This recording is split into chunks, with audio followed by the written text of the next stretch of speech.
Blake Lively is pushing back hard against Justin Baldoni's latest attempt to shut down her lawsuit. We've got more on the escalating fallout from the It Ends With Us set in today's Page 6 headlines. In a new court filing, Lively accuses Baldoni and his co-defendants of throwing the kitchen sink at her sexual harassment and retaliation claims. Her legal team argues that Baldoni's motion to dismiss is just his newest effort to avoid accountability for what she describes as a hostile environment on set. The heavily redacted document alleges that Baldoni used Darvo strategies, a manipulation tactic defined as denying wrongdoing, attacking the accuser, and reversing the roles of victim and offender, and fueled negative narratives about Lively even after a separate lawsuit he filed was tossed earlier this year. Lively maintains that despite her star power, Baldoni was her boss and held total consolidation of power over her working conditions. Her filing insists that claims ranging from harassment to lost wages, quote,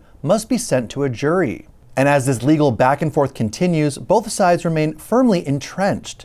Next, Meghan Markle is catching attention after sharing an embarrassing video of Prince Harry and Stephen Colbert lip-syncing a viral meme. In the Instagram story clip, Harry and Colbert hilariously mouth along to a conversation from the Great British Bake Off, with Harry taking on Alison Hammond's role and Colbert mimicking contestant Mark Lutton. So if you was treated like a king for the day, what would you want me to do for you?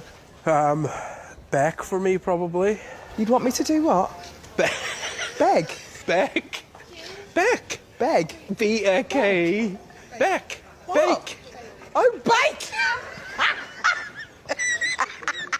Fans loved Harry's comedic timing, calling him the king of lip-syncing, though some critics argued the post was poorly timed, given Meghan's father, Thomas Markle, is currently in the ICU and awaiting a second procedure for a blood clot. Supporters countered that Harry and Meghan have long been estranged from Thomas, and the clip was simply a lighthearted post. Still, the video has ignited another round of debate around the couple's public choices.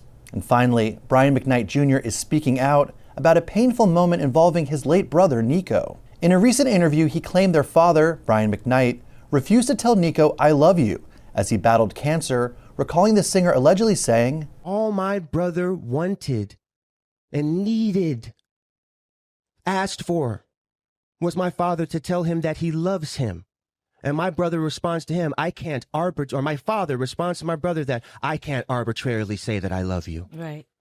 The comments add another layer to the family's long-standing rift, which intensified after Brian publicly distanced himself from his older children and reframed his family narrative on social media. Niko, who announced his diagnosis in early 2024, died in May, and sources told Page 6 that Brian did not reach out to him in his final months.